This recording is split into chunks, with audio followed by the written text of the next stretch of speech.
नमस्कार बच्चों, कल हमने अपवर्तन के बारे में पढ़ा। आज अपन कुछ अपवर्तन के उदाहरण देखेंगे कि अपवर्तन के कारण कौन कौन सी घटनाएं जो अपन दैनिक जीवन में अनुभव करते हैं।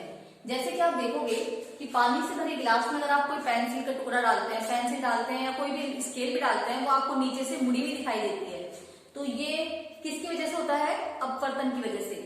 पानी से भरे गिलास में पेंसिल का मुड़ा हुआ दिखाई देना, या पानी गिलास में सिक्के का कुछ ऊपर उठा हुआ दिखाई देना। अपन कोई सिक्का वगैरह अगर आप पानी गिलास में डालेंगे तो आप देखते हैं कि सिक्का कुछ ऊपर उठा हुआ दिखाई देता है। और कई बार आप देखते हैं जैसे पानी गिलास में आप नींबू डालते हैं तो नींबू भी अपने नॉर्मल साइज से बड़ा दिखाई देता है। ये सब घटनाएं किसकी वजह से होती है? अपवर्तन की वजह से होती है। जैसे और इसके अलावा आप देखते हैं कि किसी शीट पे आपने कुछ लिखा है और फिर उसके ऊपर गिलास रखा है तो वो अक्षर आपको कुछ उभरे हुए दिखाई देते हैं। ये सब घटनाएं अपवर्तन की वजह से होती है, क्योंकि वो प्रकाश की किरण कांच हमारे हवा से कांच में प्रवेश करती है और फिर पुनः हमारी आंख में प्रवेश करती है। तो चूंकि उसका माध्यम पलट जाता है इसलिए अपवर्तन की घटना होती है और हमें ये कुछ परिवर्तन दिखाई देते हैं। तीसरा है पूर्ण आंतरिक परावर्तन। पूर्ण आंतरिक परावर्तन एक विशेष कंडीशन में होता है। विशेष कंडीशन मतलब यदि प्रकाश की किरण हमेशा कौन से माध्यम से जानी चाहिए? सघन माध्यम से। आपने बोला कि वो विरल में जाती है तो अभिलंब से दूर हट जाती है। तो आपको ये कंडीशन पूर्ण आंतरिक परावर्तन के लिए जरूरी है कि जो प्रकाश की किरण है वो सघन माध्यम से ही विरल माध्यम में ही प्रवेश करे। सघन माध्यम से विरल माध्यम में प्रवेश करे। सघन माध्यम से विरल माध्यम में यदि प्रकाश की किरण प्रवेश करती है तो हम जानते हैं कि वो अभिलंब से दूर हट जाती है। तो अगर हम उसका आपतन कोण आई, सघन माध्यम में आपतित किरण और अभिलंब के बीच बनने वाला कोण, ये मानो सघन माध्यम है और इसमें आपतित किरण और अभिलंब के बीच ये कोण है आपतन कोण आई। अगर इसका मान बढ़ाते जाए, आपतन कोण आई का मान बढ़ाते जाए तो हम देखेंगे कि आर का मान बढ़ता जाएगा और आर का मान बढ़ाते बढ़ाते हम अगर आई का मान बढ़ाते बढ़ाते एक कंडीशन ऐसी आएगी कि जो ये अपवर्तित किरण है वो माध्यम के क्या हो जाएगी? समानांतर हो जाएगी। इसको बोलते हैं क्रांतिक कोण।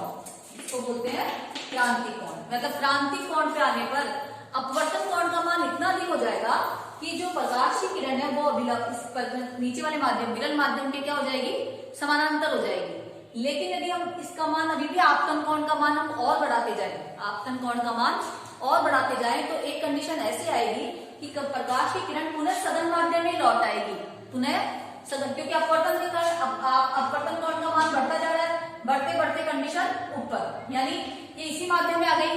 अर्थात जब आपतन कोण का मान क्रांतिक कोण यानी आईसी 90 डिग्री, ये जो आईसी होता है वो 90 डिग्री हो जाता है। आईसी कितना हो जाता है? 90 डिग्री। क्रांतिक कोण की एक ऐसी सीमा आ जाती है जब आपतन कोण जो अपवर्तन कोण है उसका मान 90 डिग्री तक चला जाता है। यहाँ तक आगे तो 90 डिग्री हो गया। 90 डिग्री से भी ज्यादा हो जाएगा, अपवर्तन कोण का मान 90 डिग्री से भी ज्यादा हो जाएगा और प्रकाश की किरण पुनः उसी सघन माध्यम में लौट आएगी। तो इस घटना को पूर्ण आंतरिक परावर्तन कहते हैं। एक बार फिर सुनो, यदि अपन आई का मान बढ़ाते जाए, प्रकाश की किरण की फर्स्ट कंडीशन कि प्रकाश की किरण हमेशा सघन माध्यम से विरल माध्यम में प्रवेश करनी चाहिए, क्योंकि अगर विरल से सघन में जाएगी तो वो अभिलंब की ओर झुकेगी, अभिलंब की ओर झुकेगी जिसमें अपवर्तन कोण का मान कभी भी ज्यादा नहीं होगा। इसलिए प्रकाश की किरण का सघन माध्यम से विरल माध्यम में प्रवेश करना जरूरी है। तो प्रकाश की किरण सघन माध्यम से विरल माध्यम में प्रवेश करेगी तो आप देखेंगे कि अपवर्तन कोण का मान बढ़ता जाएगा और अपवर्तन कोण का मान बढ़ते जाने की वजह से आप देखेंगे कि एक सीमा ऐसी आएगी कि वो अपवर्तित किरण है वो पुनः उसी माध्यम में लौट आएगी। तो इसको बोलेंगे पूर्ण आंतरिक परावर्तन। इसकी वजह से अपने फाइबर केबल्स में संचार साधनों में इसका प्रयोग किया जाता है। चौथा पॉइंट है अपना अपवर्तन की वजह से वर्ण विक्षेपण। वर्ण विक्षेपण जैसे कि आप देखते हैं कि आपको मैंने पहले बताया था कि हमारा जो श्वेत प्रकाश है वो 7 रंगों से मिलकर बना है। 7 रंगों की सीक्वेंस आपको पता है, B I D G Y O R. अर्थात बैंगनी रंग की जो किरण है वो अभिलंब से बहुत ही कम झुकती है। बैंगनी रंग का विचलन सर्वाधिक होता है, सॉरी बैंगनी रंग का विचलन सर्वाधिक होता है और लाल रंग का सबसे कम, क्योंकि बैंगनी रंग की जो किरण है उसका वेग कम होता है, उसका वेग कम, और लाल रंग की किरण होती है उसका प्रकाश का वेग ज्यादा होता है। इसलिए लाल रंग जो होता है वो सब सर्वाधिक अभिलंब से बिल्कुल कम झुकता है, जबकि बैंगनी रंग की किरण होगी वो अभिलंब से सर्वाधिक दूर हट जाएगी। सर्वाधिक विचलन इसका ही होगा, जबकि आर का बहुत ही कम, क्योंकि प्रकाश आपको पता है 7 रंगों से मिलकर बना है। आप जब भी कभी प्रिज्म से श्वेत प्रकाश को देखते हैं तो आपको एक 7 रंगों की पट्टी दिखाई देती है। 7 रंगों की इस पट्टी को वर्ण विक्षेपण या स्पेक्ट्रम कहते हैं।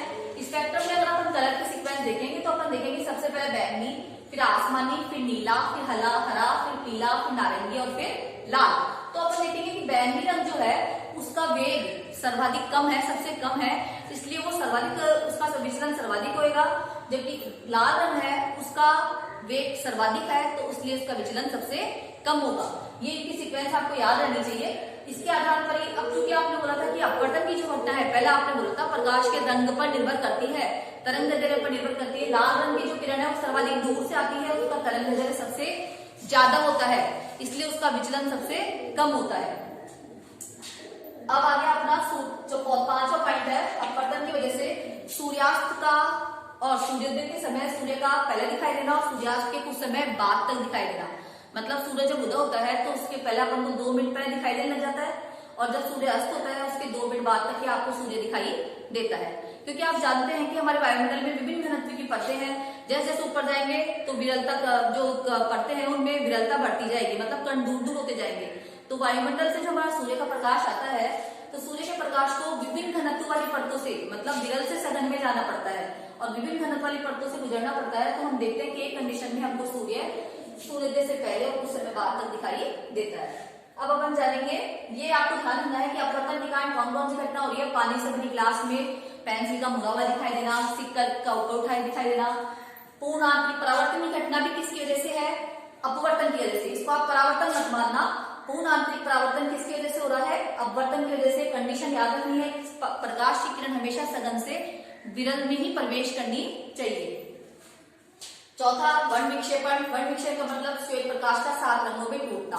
वर्ण विक्षेपण की अगर अपन से जनरल परिभाषा पूछी जाए तो होगा कि श्वेत प्रकाश का 7 रंगों में टूटना ही वर्ण विक्षेपण कहलाता है, जिसमें उनके अलग अलग रंग के आधार पर उनका विचलन अलग अलग प्रकार से हो जाता है।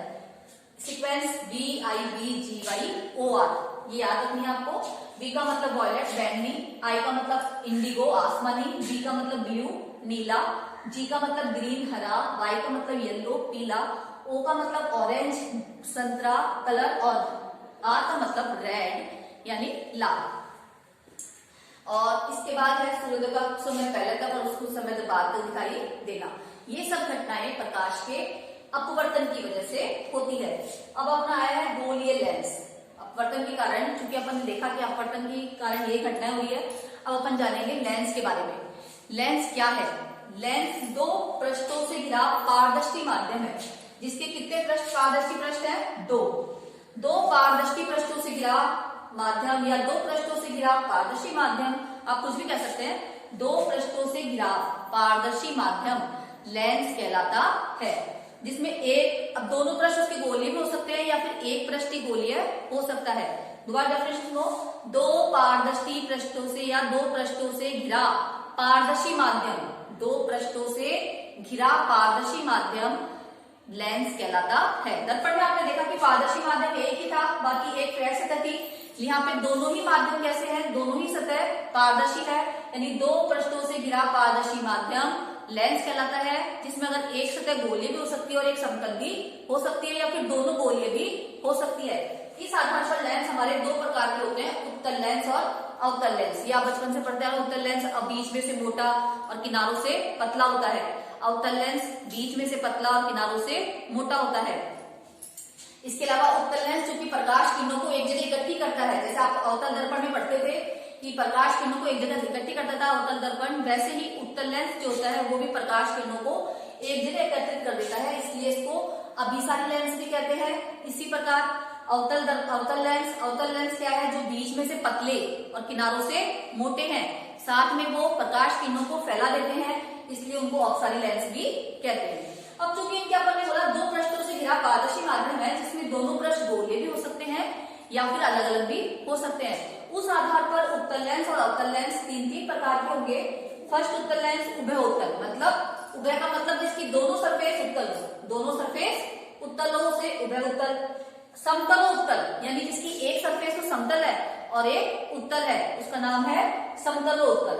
और अवतल उत्तल जिसकी एक सरफेस तो अवतल है और एक उत्तल है, तो वो कहलाएगा अवतल उत्तल। इसी प्रकार यदि अगर अपन अवतल लेंस की बात करें तो वो भी 3 प्रकार का हो जाएगा, उभय अवतल का मतलब जिसकी दोनों सरफेस ही अवतल हो। समतल अवतल जिसका एक सरफेस समतल और एक अवतल हो, और उत्तल अवतल जिसमें एक सरफेस उत्तल और एक अवतल हो। तो इस प्रकार इनके सरफेस के आधार पर, इनके पृष्ठ के संरचना के आधार पर ये जो उत्तल लेंस और अवतल लेंस है वो कितने प्रकार के हो जाएंगे, तीन तीन प्रकार के हो जाएंगे। इसके बाद अपन अब पढ़ेंगे उत्तल लेंस या अवतल लेंस, कुछ भी लेंस से संबंधित कुछ शब्दावलियां। जैसे अपन ने दर्पण संबंधित शब्दावलियां पढ़ी थी, वैसे ही अपन लेंस से संबंधित कुछ शब्दावलियां, मुख्य परिभाषाएं पढ़ेंगे।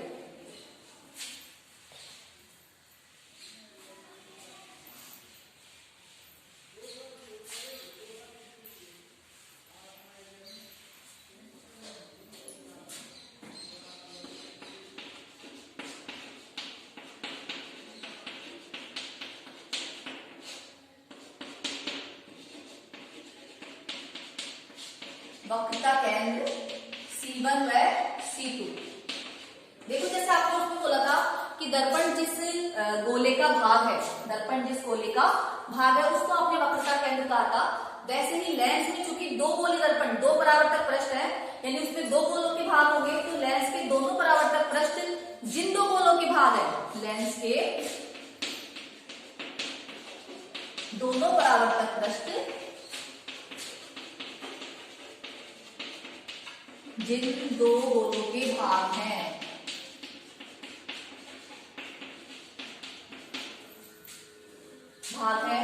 उन्हें वक्रता केंद्र कहते हैं। क्योंकि उसमें दो गोले होंगे, दो परावर्तक पृष्ठ हैं, इसलिए वक्रता केंद्र भी दो होंगे, C1 और C2। इधर वाला गोला मान लो अपन देखें तो इस वक्त ये जो परावर्तक पृष्ठ है जिस गोले का भाग है उसका C1, ये परावर्तक पृष्ठ जिस गोले का भाग है उसको C2। इस प्रकार इसमें जो अपन दर्पण में जो एक ही चीजें पढ़ते थे, लेंस में वो आपको कितने मिलेंगे, दो, C1 और C2। इसी प्रकार अपन आगे की परिभाषाएं कल पढ़ेंगे।